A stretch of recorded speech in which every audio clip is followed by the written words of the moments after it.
महिला हत्यारा अपने निशाने पर खड़ी एक अमीर औरत को दूर से देख रही थी। उसने शांत मन से मशीन गन उठाई और उसकी बंदूक की नली सीधी उस औरत के सिर पर टिकाई। एक पल की देरी किए बिना ट्रिगर दबाया। गोली हवा को चीरती हुई निकली और सीधी अमीर औरत के सिर की ओर बढ़ी। मगर तभी उसके पति ने कुछ अजीब महसूस किया। वो झट से अपनी पत्नी को झुकाकर जमीन पर गिरा देता है और अपने मुंह से निकाले हुए छोटे से तेज औजार को हवा में फेंक देता है, जो पल भर में जाकर उस गोली को रोक देता है। अमीर औरत अब तक अनजान थी कि कोई उसे मारने आया है। वो तो बस सोच रही थी कि ये आदमी उसके साथ बदतमीजी कर रहा है। नौजवान के पास सफाई देने का मौका भी नहीं मिला कि तभी हत्यारे ने दूसरी गोली चला दी। अब उसके पास कोई हथियार नहीं था। उसने झटपट औरत की बाली उतारी और बिजली सी फुर्ती से उसे हवा में उछाल दिया।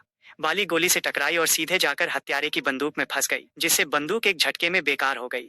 हत्यारा हैरान रह गया। हथियार बेकार होने पर वो लोहे की छड़ी उठाकर नौजवान की ओर दौड़ा। नौजवान ने भी ठान लिया कि अब देखेगा ये महिला हत्यारा कितनी ताकतवर है। वो पास खड़े अपने साले की पैंट की बेल्ट खींचकर लपक पड़ा और दोनों के बीच जबरदस्त भिड़ंत शुरू हो गई। हत्यारा बेहद फुर्तीला था, पर नौजवान की ताकत के सामने टिक नहीं पाया। दोनों के बीच लंबी लड़ाई चली, पर आखिर में महिला हत्यारा हार गई। नौजवान के वार से वो कांप गई, पर फिर भी उसके चेहरे पर जिद थी। उसने कहा, मुझे मारो मत, मैं अपने संगठन को बताऊंगी, वे तुम्हें नहीं छोड़ेंगे। नौजवान ने चालाकी से अपने साले का नाम बताया, जिससे हत्यारा गुस्से में कसम खाकर चली गई। उसका साला नाराज होकर बोला, तुमने मेरा नाम क्यों लिया? नौजवान हंसकर बोला, इतनी खूबसूरत हत्यारा से तुम्हारी पहचान कराना कोई बुरा काम नहीं। अमीर औरत को इस सारे हादसे की गंभीरता का एहसास नहीं था। वो सोच भी नहीं सकती थी कि यह ग्रामीण नौजवान इतना खतरनाक और सक्षम है। उसने उसे नीची निगाहों से देखा और चेतावनी दी कि दोबारा उसके पास आने की कोशिश न करे, लेकिन नौजवान को इससे फर्क नहीं पड़ा। अमीर औरत और उसका परिवार उसे अपने घर ले आए। घर के बाकी लोग, साला साली और रिश्तेदार उसे पसंद नहीं करते थे। वे चाहते थे कि किसी तरह ये नौजवान घर से चला जाए। साली ने योजना बनाकर बीमार होने का नाटक किया। सब लोग घबरा गए और बोले, अगर तू इसे ठीक कर दे तो रह सकता है, नहीं तो निकल जा। नौजवान समझ गया कि ये साजिश है, लेकिन उसने खेल में साथ देने का फैसला किया। उसने कहा, यह बीमार है, इलाज न हुआ तो मर जाएगी। सब हंस पड़े। उसने कहा, इसके लिए बस एक इलाज है, मुझे चाहिए एक बालक का मूत्र। सब सन्न रह गए। दोनों साले बोले, हम नहीं है। अमीर औरत ने कहा, मैं स्त्री हूँ। जब कोई आगे नहीं आया